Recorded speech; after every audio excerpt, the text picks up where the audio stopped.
Votre bouche est une arme. Et vous pouvez l'utiliser pour aider l'ennemi à continuer à vous détruire, ou l'utiliser pour entamer la nouvelle vie que Dieu a prévue pour vous. Restez avec nous dans Jouissez de votre vie.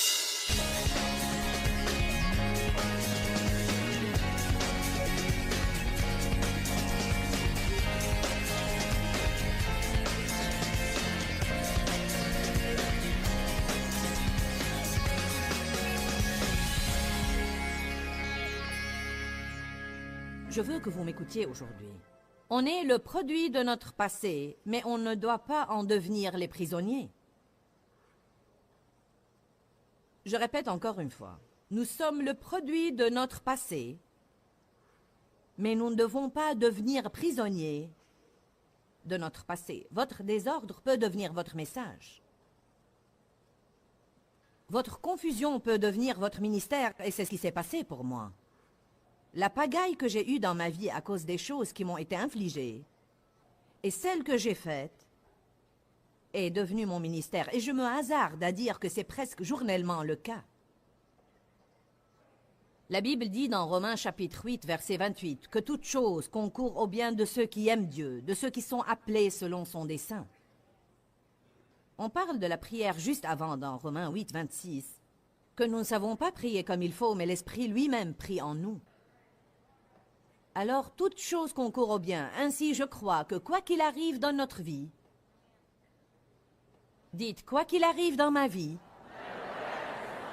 si je continue à prier, Dieu en fera du bien. C'est un principe renversant et qui encourage mon cœur régulièrement. Quoi qu'il m'arrive dans ma vie, quoi que je fasse, si j'aime Dieu, si je prie et j'aime Dieu et je fais de mon mieux pour essayer de vivre pour Dieu et d'accomplir son appel sur ma vie, il y a certaines conditions pour ce toute chose concourt au bien. Aimer Dieu, désirer sa volonté, prier, et puis toute chose, non pas quelque chose, non pas les choses de quelqu'un d'autre, mais toute chose concourt au bien de ceux qui aiment Dieu et de ceux qui sont appelés selon son dessein. Même des erreurs que je fais journellement, je les incorpore dans mes messages. Et Dieu utilise ces erreurs. Je ne peux même pas vous dire combien de fois, quand on se disputait, Dave et moi, notre chamaille devenait la source d'un message magnifique que je prêcherai ultérieurement. Je crois réellement que mes erreurs concourent souvent pour le bien des autres. Dieu utilise toute chose si on lui fait confiance. Il utilise sûrement des choses qu'on ne penserait jamais qu'il utiliserait. Ce que vous méprisez le plus à votre sujet, c'est souvent ce que Dieu finit par utiliser dans votre vie. Ma voix, par exemple, est très unique et différente, et je n'aurais jamais cru que ma voix serait quelque chose que Dieu utiliserait. J'ai grandi à ne pas aimer ma voix. J'étais insécurisée à cause de ma voix parce qu'elle était différente. Et voilà qu'aujourd'hui, Dieu la diffuse partout dans le monde chaque jour. Et parce qu'elle est unique et différente, elle retient l'attention et les gens s'arrêtent pour écouter. Laissez Dieu être Dieu dans votre vie. Arrêtez de penser que Dieu n'est pas plus grand que vos erreurs et cessez de penser que Dieu n'est pas plus grand que votre passé.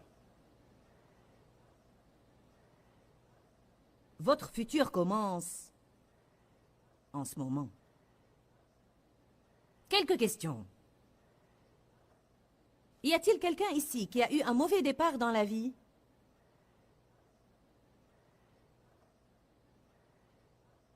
Peut-être avez-vous été abusé, rejeté, abandonné, maltraité d'une manière ou d'une autre. Y a-t-il quelqu'un qui a gaspillé n'importe quelle partie de votre vie?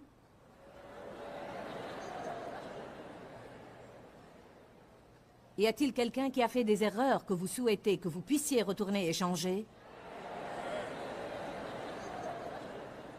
Regardez Ecclésiaste 7:8. Mieux vaut la fin d'une chose que son commencement.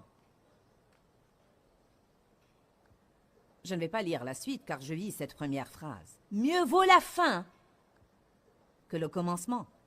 Ce n'est pas si important comment on commence comparé à la façon qu'on termine. Quand je pense maintenant aux sévices que j'ai subis pendant les 23 premières années de ma vie, je me demande comment j'ai pu survivre et en arriver là où je suis aujourd'hui. Dave et moi avons fait un tour il y a quelques semaines dans le quartier où nous avions habité après notre mariage et où j'avais régulièrement des accès de colère et de rage. Jusqu'à ce point, je n'avais pas encore fait face à mon passé. Je veux dire, j'avais à peine commencé à confronter les maltraitances dans ma vie et les effets de cette violence qui sont toujours dans mon âme. Je jetais toujours le blâme sur quelqu'un d'autre pour tous mes problèmes. Je jouais encore au jeu du blâme.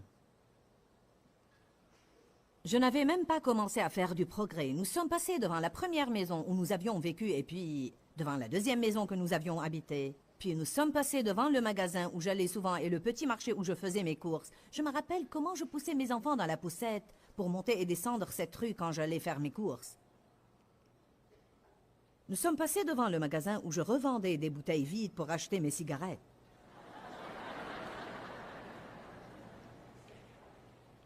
Nous avions une voiture, mais nous n'allions nulle part. Nous sommes passés devant le petit salon de beauté, en direction duquel je traversais la rue le vendredi soir pour me faire les cheveux. J'ai dit à Dave, qui aurait jamais imaginé, en ce temps-là, que nous ferions jamais ce que nous faisons aujourd'hui? Laissez-moi vous dire quelque chose. Vous ne savez pas ce que Dieu a prévu pour vous.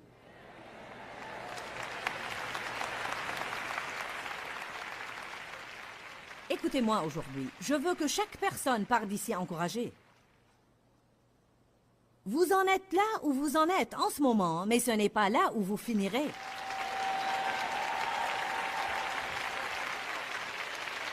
Vous avez un avenir. Dieu a un bon plan pour votre avenir. Amen. Allez à Éphésiens 2:10.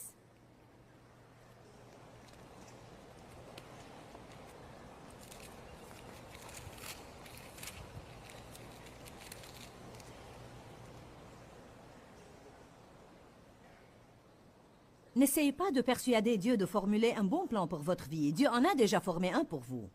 Mais mon message pour vous aujourd'hui est que vous ne verrez jamais la réalisation de ce plan si vous ne laissez pas aller ce qui est en arrière. Vous devez arrêter d'en vouloir aux gens. Vous devez cesser de vous le reprocher. Vous devez décider de ne plus être amer et arrêter de vous désoler sur votre sort. Déchargez votre épaule de ce fardeau. N'ayez pas l'air innocent.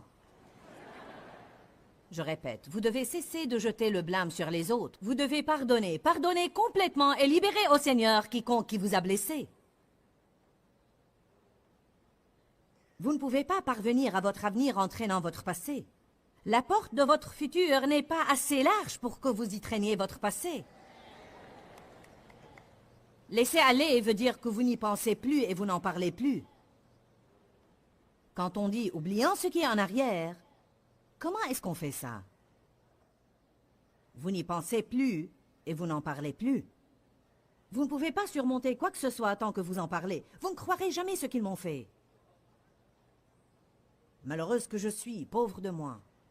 Je parle de mon passé maintenant comme témoignage aux autres, mais je ne traîne pas d'anciens souvenirs en me désolant sur mon sort. Aujourd'hui est un jour nouveau. Éphésiens 2:10 dit, « Car nous sommes le propre ouvrage de Dieu, c'est lui qui nous a fait. Nous avons été récréés en Jésus-Christ, c'est-à-dire que lorsque je suis né de nouveau, je deviens une nouvelle créature. Les choses anciennes sont passées. Voici, toutes choses sont devenues nouvelles. » Vous dites, mais je n'agis pas encore différemment. Mes finances n'ont pas changé. J'ai toujours mal. Oui, mais vous savez, vous avez la semence d'une nouvelle vie à l'intérieur de vous. Mais vous devez relâcher ce qui est passé. Vous devez commencer à faire les choses d'une nouvelle manière. Ce qui fait obstacle à ce que les gens entrent leur destin, l'une des choses principales qui font obstacle à ce que les gens entrent leur destin, c'est toutes ces bêtises qu'on sort de notre bouche. Votre bouche est la plus grande arme que vous avez contre l'ennemi. Votre bouche remplie de la parole de Dieu est l'arme principale que vous avez contre l'ennemi avec le nom de Jésus, la puissance de son sang et tout ça. Votre bouche est une arme. Et vous pouvez l'utiliser pour aider l'ennemi à continuer à vous détruire ou l'utiliser pour entamer la nouvelle vie que Dieu a prévue pour vous. Vous pouvez dire des choses comme « Je refuse de vivre dans le passé. Aujourd'hui est un jour nouveau. Je ne serai pas amer à propos du passé. Je n'aurai pas de ressentiment. » Frappez donc de ce petit pied saint les jours où cet esprit de Jérémiade se montre et vous invite à vous faire pitié. Frappez de ce petit pied saint et dites « Je ne perdrai pas cette journée en m'apitoyant sur mon sort. »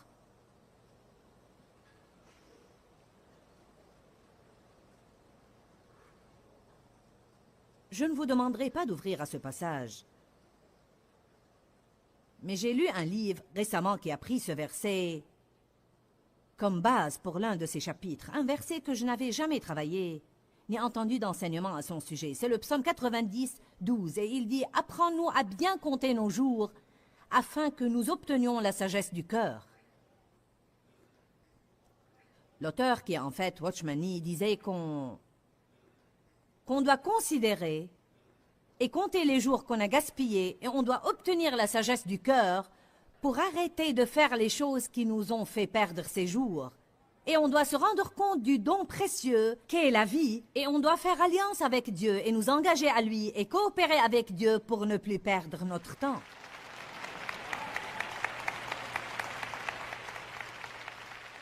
Les premiers temps de notre mariage, Dave et moi, quand je me fâchais, je ne lui adressais plus la parole pendant 3 ou 4 jours d'affilée et parfois des semaines. Je me rappelle une fois que j'étais contrariée pendant 3 jours et je ne lui adressais pas la parole, je m'assombrissais sur mon sort, tout amer envers lui. Il m'a regardé et a dit, « Ne serait-ce pas une honte tragique si Jésus revenait en ce moment et tu as totalement gaspillé le dernier jour que tu as eu ici sur terre? » Dieu n'aime pas le gaspillage. Arrêtons de gaspiller les jours qu'il nous a donnés en étant fâchés, inquiets, amers, irrités, rancuniers, offensés, en nous attristant sur notre sort. Allez, je prêche bien ce matin.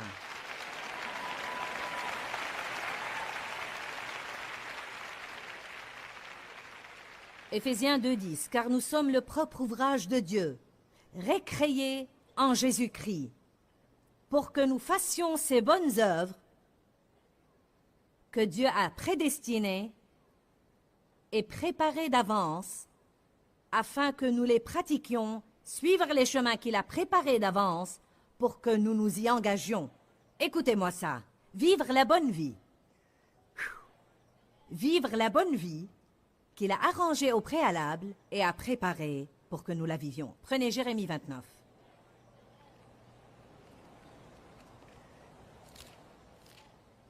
Vous devez souvent être rappelé de ces promesses parce que Satan essaye continuellement de nous dire qu'on n'a aucun avenir. Tous les autres peuvent avoir une belle vie, mais vous jamais. Pourquoi est-ce que les autres sont bénis et pas moi? Vous devez appeler ces choses qui ne sont pas comme si elles étaient. Vous devez dire, Dieu a un bon plan pour moi et je vais vivre ce bon plan. Je vais oublier ce qui est en arrière et me porter vers ce qui est en avant. Non pas vers les mauvaises choses que Dieu a préparées pour moi, mais vers les bonnes choses. Je m'élance et je cours. Courir demande un effort, je cours.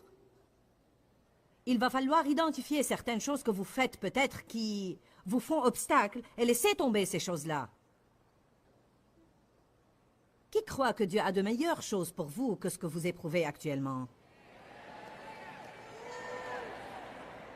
Qui est d'accord que votre bouche pourrait être l'un de vos plus grands problèmes? Le deuxième plus grand problème est votre attitude. L'attitude est le tout. Vous avez entendu l'expression « votre attitude détermine votre altitude ». Ça veut dire que votre attitude définit le sommet que vous pouvez atteindre et jusqu'où vous pouvez aller dans la vie. Donnez-moi quelqu'un qui n'est pas très doué, mais qui a une bonne attitude et je travaillerai avec lui n'importe quel jour, plutôt qu'avec quelqu'un qui a toutes sortes d'aptitudes, avec une mauvaise attitude. C'est la même chose avec Dieu. Il peut travailler avec quelqu'un qui a une bonne attitude. Vous n'avez pas besoin d'être compétent. Si vous avez une bonne attitude, Dieu peut vous utiliser. Je sais, par expérience personnelle, que vous ne devez pas avoir ce que le monde dit que vous devez avoir pour réussir si vous avez Dieu de votre côté. Dieu choisit ce qui est faible et folie dans le monde pour confondre les sages. Je veux que toutes les multitudes et les millions qui regardent cette émission à la télé comprennent que je ne parle pas simplement à ce public ici dans cette salle, je vous parle à vous. Dieu a un bon plan pour votre vie. Pour votre vie. Il a arrangé au préalable et a déjà préparé un bon plan pour votre vie. Mais vous devez tracer une ligne aujourd'hui et oublier ce qui est en arrière et commencer à vous élancer vers les bonnes choses. J'aime ce que Paul a dit. Je m'élance pour tâcher de saisir. C'est une affirmation ointe si jamais j'en ai entendu une. Je m'élance pour tâcher de saisir ces choses pour lesquelles Jésus-Christ est mort pour se saisir de moi. Jésus est mort. Il s'est saisi de moi. Il a un plan pour ma vie formé d'avance. Il essaye de me guider dans ce bon plan, mais je vais continuer à écouter le diable jusqu'à ce que j'apprenne la vérité de sa parole. Et je commence à comprendre que le diable est un menteur et je ne suis pas obligé de vivre dans le passé. Je pourrais bien être le produit de mon passé. Je peux avoir des attitudes qui sont le résultat de la manière dont j'ai été traitée, mais je ne suis pas obligée d'être prisonnière de mon passé. Écoutez-moi maintenant, je ne dois pas être prisonnière de mon passé d'il y a 50 ans, d'il y a 20 ans, d'il y a 10 ans, d'hier ou de ce matin. Vous ne vous rendez pas compte que chaque jour, on fait ce qu'on n'aime pas, ce qu'on ne devrait pas faire, et voilà qu'il se produit quelque chose qu'on ne souhaite pas. Et souvent quelque chose ne va pas ou tombe mal à propos à 8 heures du matin, et cela devient notre journée. Allons, écoutez-moi. C'est ce que nous devons surmonter. Quelque chose s'est produit à 8 heures, mais il est maintenant 9 heures. Je m'élance. Je laisse cette chose là où elle s'est produite et je continue. Quelqu'un a froissé mes sentiments à 9 heures du matin, mais c'est 10 heures maintenant, et je ne vais pas m'offenser et m'affliger toute la journée avec mes sentiments froissés. Pourquoi? Car je ne vais pas gaspiller davantage de ma vie. Je compte mes jours et j'applique mon cœur à la sagesse et je ne vais plus gaspiller ma vie ni perdre mes journées. Je veux profiter entièrement de chaque jour que j'ai. Quand vous aurez mon âge, vous commencerez à sentir cela d'une manière encore plus forte. Ce n'est pas que je me sens vieille ou décrépite, mais j'ai vécu davantage de ma vie qu'il ne m'en reste à vivre et ça porte à réfléchir. Ceux de vous qui ont 25 ans, vous pouvez penser que vous avez des jours à gaspiller. Moi, je n'en ai plus à gaspiller. Et en fait, un jour, vous serez aussi âgé que moi. Puisse Dieu utiliser ma vie pour que vous ne regardiez pas en arrière et comptez autant de jours perdus que moi. Jérémie 29, 11. Moi, je connais les pensées et les projets que j'ai formés sur vous, dit l'Éternel. Je connais les pensées et les projets que j'ai formés sur vous. Projets de prospérité et de paix pour vous bénir et pour vous donner l'espérance. L'espérance d'un bel aboutissement.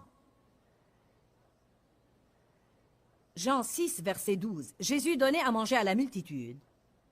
Et quand il eut fini, ils avaient encore plus de morceaux qui restaient qu'ils n'en avaient au début. C'est ce qui se passe quand Dieu s'engage dans votre vie. Vous commencez avec rien, et puis vous avez encore plus de reste que ce avec quoi vous aviez commencé. Jésus a dit une chose merveilleuse à ses disciples que je veux vous dire aujourd'hui, et je veux que vous compreniez le principe à l'origine. Ça m'apprend quelque chose sur le Seigneur que je dois savoir. Il a dit, rassemblez les morceaux qui restent, de sorte que rien ne soit perdu. Même si ma vie ou votre vie, si nous en venons au point dans notre vie où on sent comme si tout ce qui nous reste n'est qu'un tas de morceaux, un morceau de notre entendement, un morceau de nos émotions qui restent,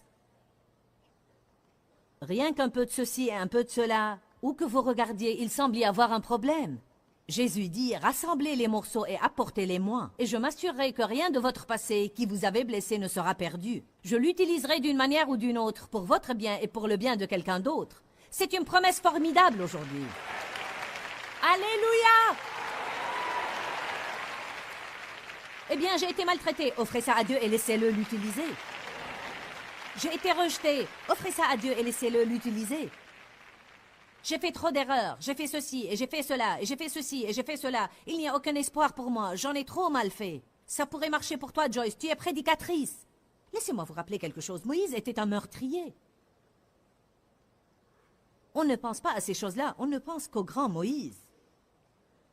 Moïse était un criminel. Élie était un grand prophète, mais il a également fui devant une femme, Jézabel, et il est parti au milieu du désert et a demandé la mort. Il avait de mauvais jours. Gédéon était un lâche. David était adultère et assassin. Rahab était une prostituée, une putain. Jacob était un trompeur, un menteur, un fraudeur et un escroc. Matthieu était un collecteur d'impôts corrompu.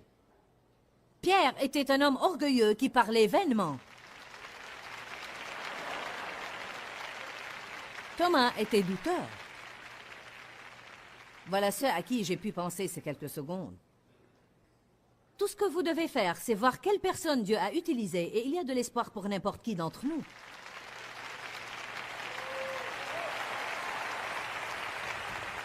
Êtes-vous prêts pour cette promesse dans la parole de Dieu? Joël 2, 25. Je compense pour vous les années qu'ont dévoré les chenilles, les sauterelles, les hannetons et les criquets, cette grande armée d'insectes que j'ai envoyée contre vous.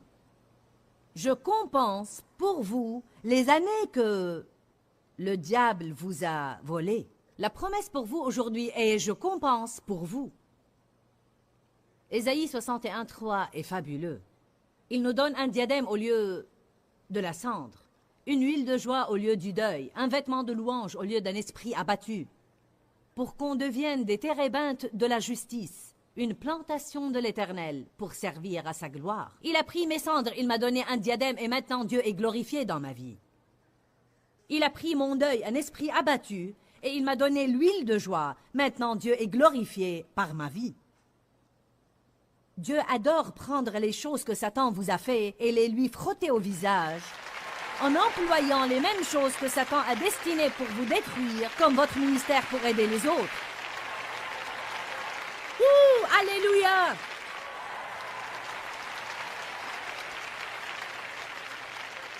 Un prophète a prophétisé à quelqu'un il y a des semaines et lui a dit « Tu as été blessé, tu as souffert. Ton cœur a été brisé. J'emploierai tes meurtrissures pour guérir d'autres personnes blessées. » C'est le plan de Dieu. Comment regagnez-vous le diable? Vous prenez ce qu'il a utilisé pour vous détruire et vous le lui frottez au visage en l'utilisant comme bénédiction pour quelqu'un d'autre.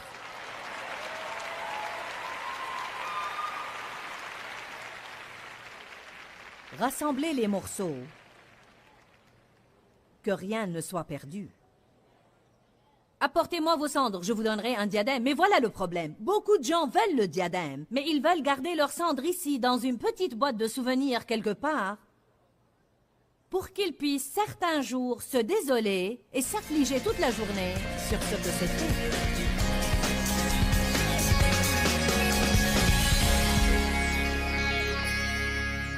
Vous savez bien que c'est vrai. Votre avenir commence aujourd'hui. Aujourd'hui, c'est le premier jour du restant de votre vie.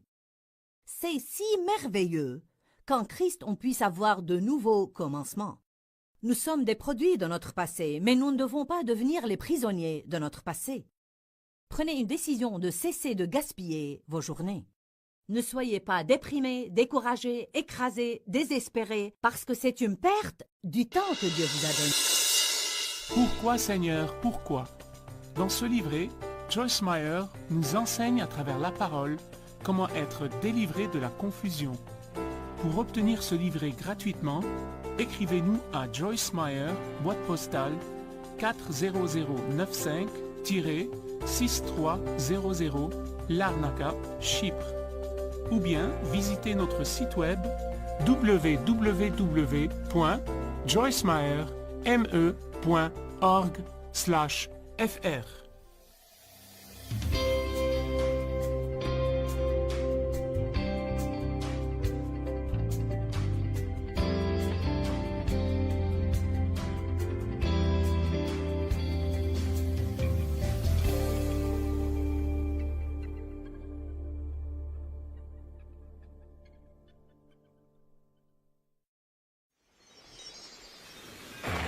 Vous devez prendre une décision. Ça ne va pas se produire sans décision. Vous devez faire un choix. Je dois changer mon style de vie. Restez avec nous dans Jouissez de votre vie.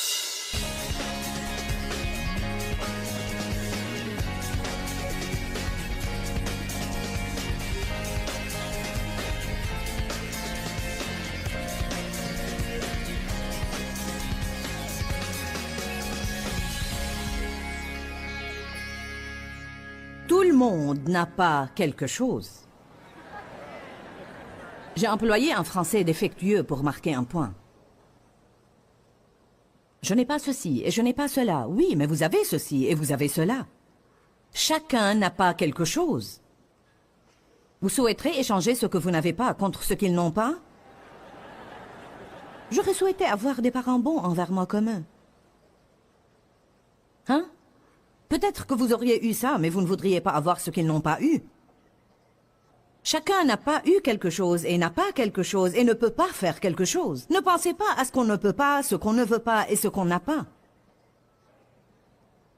Voilà ce que signifie être positif. Je suis bien contente qu'on ait des personnes gays ici aujourd'hui. J'aime Hébreux 10:20. Écoutez ce qu'elle dit. Jésus dit, « Je vous offre une nouvelle et fraîche manière de vivre. » Ouh, Jésus! Qu'il est rafraîchissant de savoir que je ne suis pas obligée de rester fâchée contre les gens. Un soir, Dave et moi avions eu une rude dispute. Et Dave est si accommodant, si aimable et si pardonnant. Vous savez, il prend les choses bien mieux que moi. Moi, par contre, je fais souvent tout un plat de ce qui ne vaut vraiment pas la peine. Nous avions donc eu cette vive dispute. Et nous nous sommes dit pardon, mais je ne sais pas si ça venait de mon cœur. Et nous sommes allés nous coucher. Quelques minutes plus tard, Dave ronflait. Mais moi, je me tournais et retournais, et me tournais et retournais, à raisonner et analyser. Vous savez, je suis finalement allée dans mon bureau et je me suis assise dans mon fauteuil avec ma Bible. Et j'ai dit, Éternel, je ne veux plus que ça se reproduise jamais. J'ai besoin de comprendre qu'est-ce qui s'est passé, comment ça a mal tourné, et je dois comprendre où j'ai mal agi. On essaye toujours de faire de sorte qu'on soit maître de notre futur. Mais comme ça n'allait nulle part, j'étais déçue et assise là à dire « Éternel, je ne sais pas quoi faire, qu'est-ce que je vais faire, qu'est-ce que je vais faire, qu'est-ce que je vais faire ?» Et l'Esprit Saint m'a dit « Pourquoi tu ne vas pas te coucher et essayer de dormir comme Dave ?»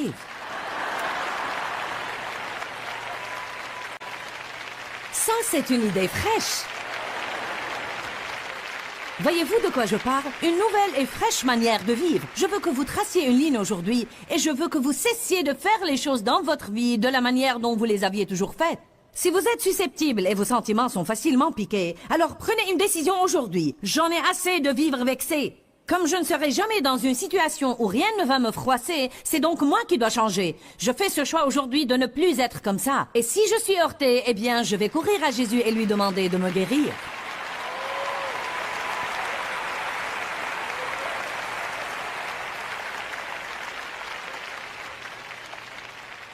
Certains ont besoin d'un nouveau corps. Vous dites de quoi tu parles? Vous vous sentez mal tout le temps. Vous êtes en lutte perpétuelle contre votre poids, vous êtes constamment fatigué, vous avez des maux et des douleurs ici et là et partout ailleurs. Et vous avez foi en Dieu pour un miracle. Ce que vous devez faire, c'est changer votre style de vie. C'est pour vous aujourd'hui. Qui a besoin d'un nouveau corps? On ne peut en acheter nulle part.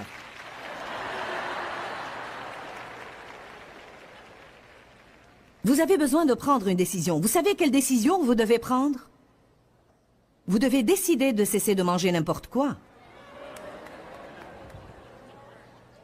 Je ne dis pas que vous ne pourrez jamais manger des sucreries ou boire un coca, mais vous n'êtes pas obligé de finir un paquet de 6 coca et de manger 2 tablettes de sucreries par jour. Ce n'est pas absolument nécessaire. Allez maintenant. Vous n'êtes pas contraint de vivre de pommes frites et des hamburgers graisseux.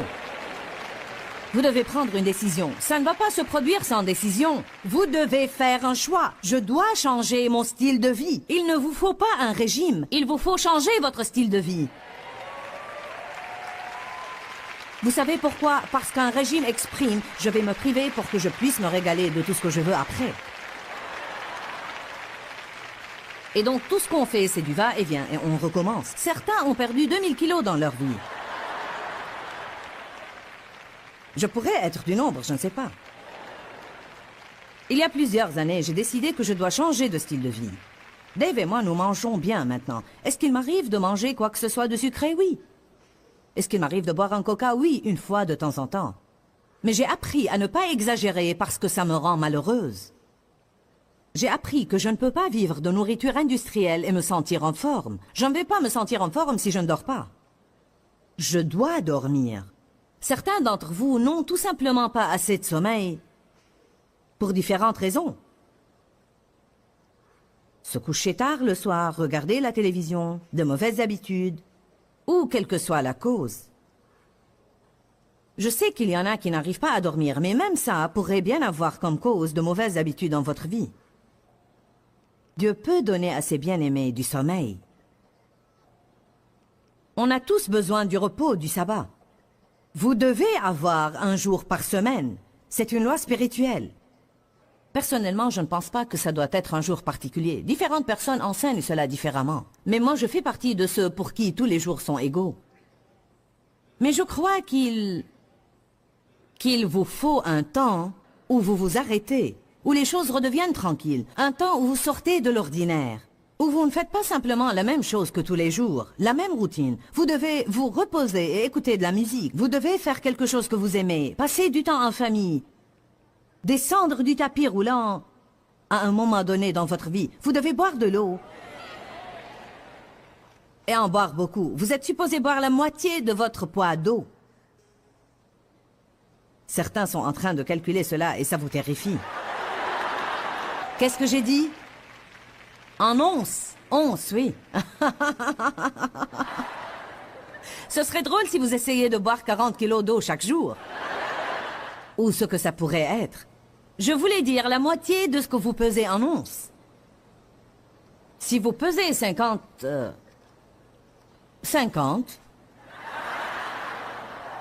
vous aurez besoin de 25 onces d'eau. Si vous pesez 65 kilos, vous aurez besoin de 32 onces d'eau. Je ne suis pas très bonne en maths. En tout cas, comme j'avais dit, c'est la moitié de votre poids en onces d'eau. Ben, je n'aime pas l'eau. Hé, apprenez à aimer l'eau. Je n'aime pas l'eau, elle n'a aucun goût. C'est ce que Dieu a mis sur terre. C'est la seule chose qui purifie vos reins.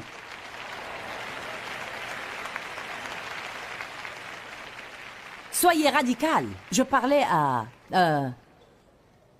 mon assistante administrative ce matin qui ne boit pas d'eau.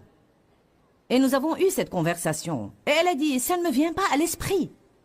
Je sais ce que je dois faire. J'ai été fatiguée, j'ai été ceci et cela, et je crois que je dois le faire, mais ça ne me vient pas à l'esprit. J'ai dit, tu dois être radical.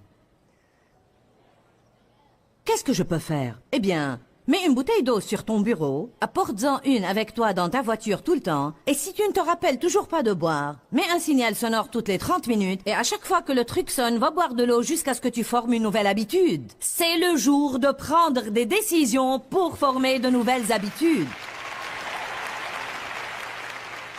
Certains sont fatigués d'être malades et fatigués. Je ne veux pas que vous veniez l'année prochaine et que vous soyez toujours aussi malade et fatigué que vous l'étiez cette année. Un bon nombre de ce que nous pensons être des maladies et des maux ne sont pas des maladies et des maux. Nous n'avons pas besoin d'un docteur, mais seulement d'une décision.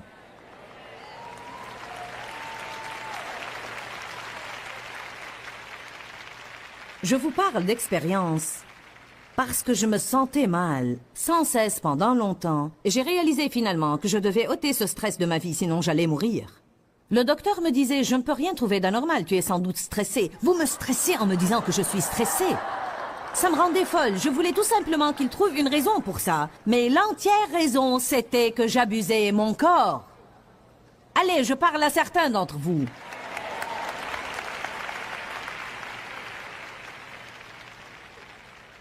Ne faites plus les choses comme vous les faisiez avant, qu'aujourd'hui soit pour beaucoup d'entre vous un nouveau début. Peut-être avez-vous besoin d'un nouveau départ financier. Eh bien, devinez quoi? Vous ne pouvez pas continuer à dépenser l'abondance de demain aujourd'hui en la mettant sur les chèques de paie de la semaine prochaine et du mois prochain et vous attendre à atteindre la prospérité. Si vous n'allez jamais être prospère, vous devez vivre selon le dessein de Dieu, en mettre une partie de côté, en donner une et en dépenser une. Je voudrais tant pouvoir payer comptant une nouvelle voiture. Personne n'a pu payer comptant une nouvelle voiture rien qu'en formulant le souhait. Mettez de côté. Débrouillez-vous sans pendant que vous économisez. Vous devez attendre. Vous devez être patient. Vous ne pouvez pas avoir en tout gratification instantanée. Si vous vous mettez dans des situations difficiles avec des cartes de crédit, vous allez devoir être patient pour en sortir. Dave dit, l'impatience nous met dans le pétrin et la patience nous en sortira.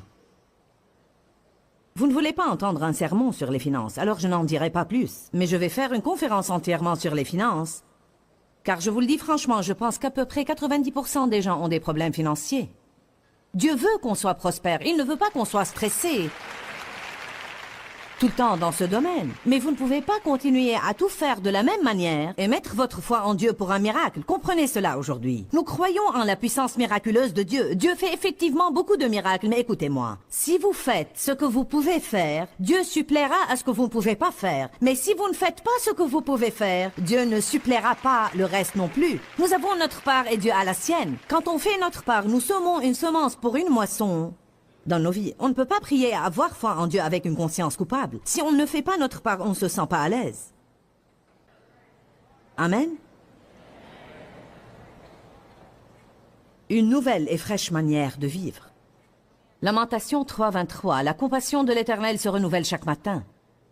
J'aime beaucoup ce verset. La compassion de l'Éternel se renouvelle chaque matin. C'est preuve que Dieu veut qu'on oublie les erreurs d'hier et qu'on ait un nouveau début. Tous les jours, Dieu veut qu'on ait un commencement nouveau. Dites commencement nouveau.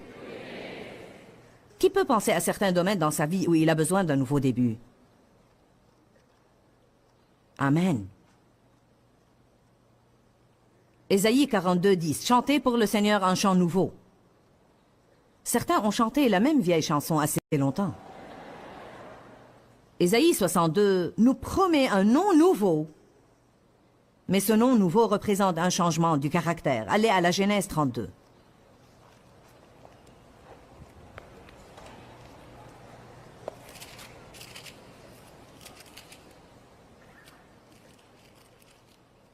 Dites à celui qui est à côté de vous, remercie Dieu que tu n'es pas coincé dans ton passé.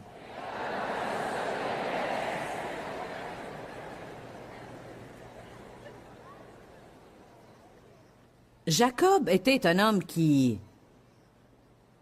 voulait certaines choses dans sa vie et il a pris les choses en main pour les obtenir. C'est lui qui a volé le droit d'aînesse de son frère et a menti et triché pour obtenir la bénédiction du premier-né. Quand vous vivez comme ça, vous passez toujours votre vie à fuir et à vous cacher. Il a passé les nombreuses années qui ont suivi à fuir et à se cacher de son frère Ésaü, de peur que si jamais il croisait Ésaü, celui-ci le tuerait. Dieu merci, il en a finalement eu assez de courir. Quelqu'un m'a dit il y a quelques années, j'ai couru si longtemps que je me suis finalement croisé. Peut-être que certains en ont assez de courir. Vous êtes fatigués d'essayer de fuir le passé. Parfois, pour surmonter le passé, vous devez lui faire face. Je ne peux pas y retourner et défaire certaines des choses qui me sont arrivées, mais je peux les surmonter en n'étant plus prisonnière de mon passé. Jacob s'est finalement fatigué de courir.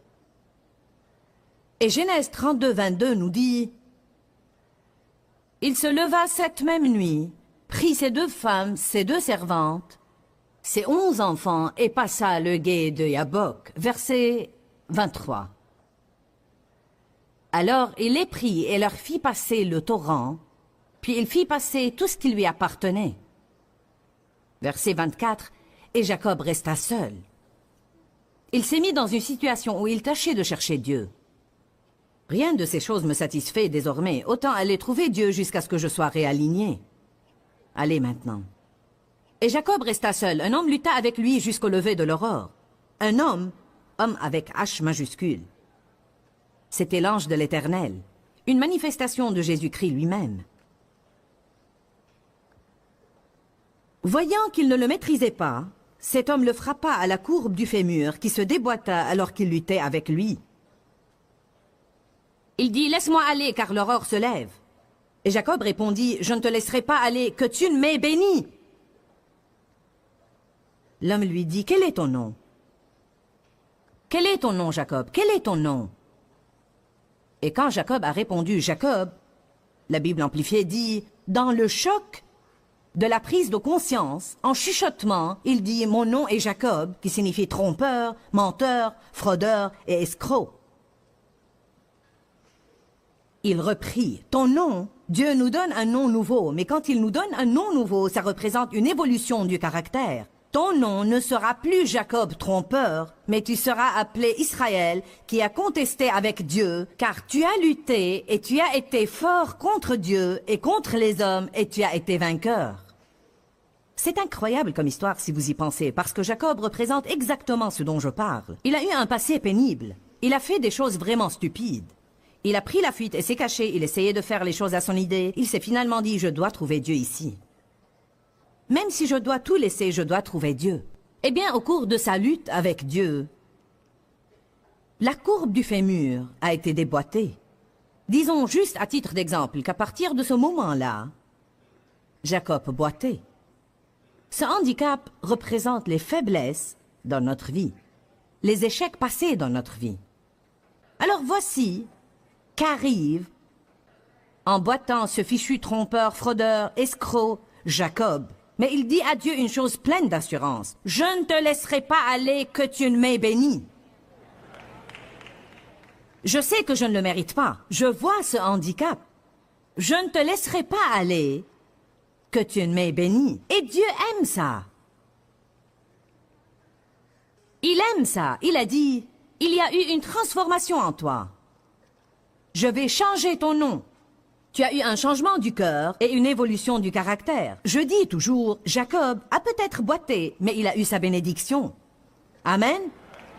J'ai toujours des handicaps dans ma vie. Je ne fais pas tout comme il faut. Je suis parfois impatiente et j'aurais souhaité faire mieux que ça. Mais ça fait partie de la nature que Dieu m'a donnée et je la résisterai chaque jour de ma vie jusqu'à ce que Jésus revienne.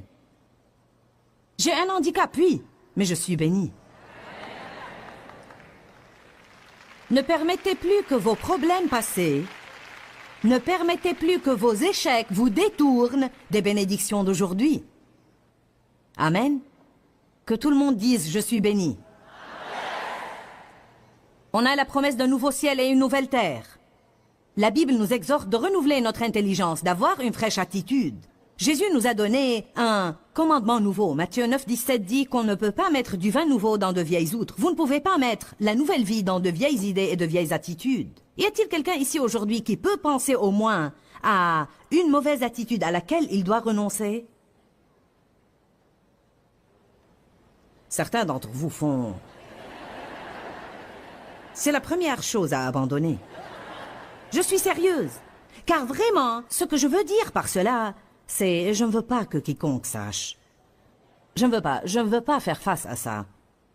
Mais si je disais « qui veut être béni ?» Moi, ouh, gloire. Ah oui, tout ce langage du corps révèle quelque chose sur nous. Vous serez stupéfiés de la réaction des gens, combien les gens deviennent agressifs s'il s'agit d'une bénédiction pour eux. Mais quand il s'agit de faire face à une question de notre vie... Allez, allez maintenant.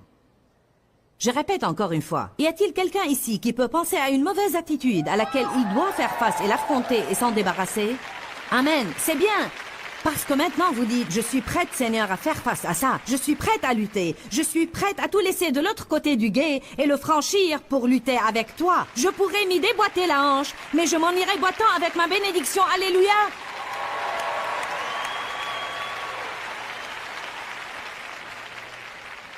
Il y en a qui ont désespérément besoin de se départir de leur légalisme religieux, leur pharisaïsme. Vous n'avez pas même une vie de prière correcte, car vous avez transformé la prière en loi et règlement, au lieu d'un privilège et une grâce et une bénédiction. Vous avez placé votre pendule là et entendu la règle que vous devez prier 1 heure par jour. Et voilà qu'elle n'a plus aucune vie pour vous, car vous avez fini en 15 minutes, l'onction a disparu après ces 15 minutes, mais vous devez observer la loi. Combien d'années j'ai vécu comme ça, à prendre ma pendule dans ma chambre? Béni soit Dieu, une intercesseuse a dit qu'elle priait 4 heures par jour, je vais prier 4 heures par jour. Mais au bout de 5 minutes, j'ai déjà prié au sujet de tout ce à quoi je pouvais penser. Et je me suis endormie par terre. Mais béni soit Dieu, j'y mets mes 4 heures. C'est l'égalisme que de gagner la faveur de Dieu par mes œuvres. On doit faire ce qu'on est oint pour faire et on doit faire confiance à Dieu pour augmenter cette onction dans notre vie alors qu'on marche dans la grâce et la miséricorde et selon l'Esprit. Car la loi de l'Esprit de vie en Jésus-Christ m'a affranchi de la loi du péché et de la mort. Je vis selon une nouvelle loi, la loi de l'Esprit. Combien de temps as-tu prié, Joyce, ce matin? Je ne sais pas, 10 minutes. Tu veux me dire que tu es venu ici pour mener cette réunion et tu n'as prié que 10 minutes? Oui.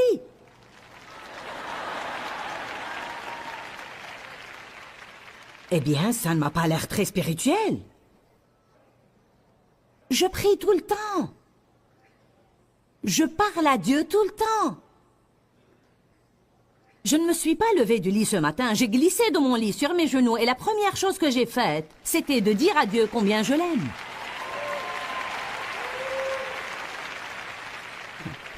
Laissez-moi vous dire quelque chose, les esprits religieux ne pourront pas l'accepter. Savez-vous pourquoi je n'ai pas prié longtemps ce matin? Je suis fatiguée.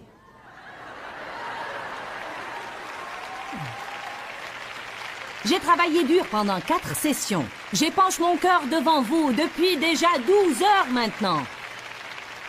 3 heures jeudi soir, 3 heures vendredi matin, 3 heures vendredi soir, 3 heures samedi matin. J'ai pris l'avion pour venir ici, je prends l'avion pour rentrer, je fais ma valise, je la défais. Ça fatigue et quand je suis fatiguée, je ne me sens pas l'envie de prier 2 heures.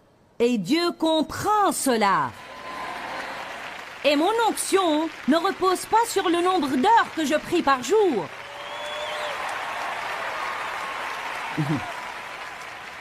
Mon onction est basée sur mon rapport personnel avec Jésus.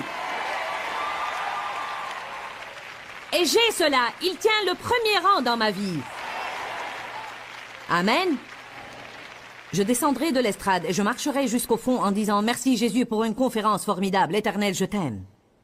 Tout au long de la journée, je lui dis différentes choses. Je ne sais pas combien de temps je prie. Je suis si contente que j'ai définitivement fini d'additionner mon temps de prière pour pouvoir l'inscrire dans mon livre, cocher et mettre des étoiles pour me sentir bien et en tirer orgueil.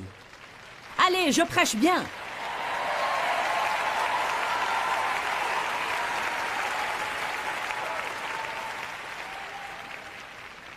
Prêt pour une autre confession? Je n'ai même jamais lu la Bible en entier.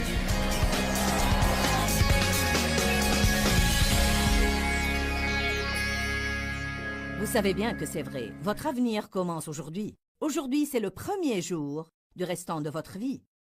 C'est si merveilleux qu'en Christ, on puisse avoir de nouveaux commencements. Nous sommes des produits de notre passé, mais nous ne devons pas devenir les prisonniers de notre passé. Prenez une décision de cesser de gaspiller vos journées. Ne soyez pas déprimés, découragés, écrasés, désespérés, parce que c'est une perte du temps que Dieu vous a donné. Pourquoi, Seigneur, pourquoi? Dans ce livret, Joyce Meyer nous enseigne à travers la parole comment être délivré de la confusion. Pour obtenir ce livret gratuitement, écrivez-nous à Joyce Meyer, boîte postale 40095-6300 Larnaca, Chypre. Ou bien visitez notre site web www.joycemeyer.org/fr.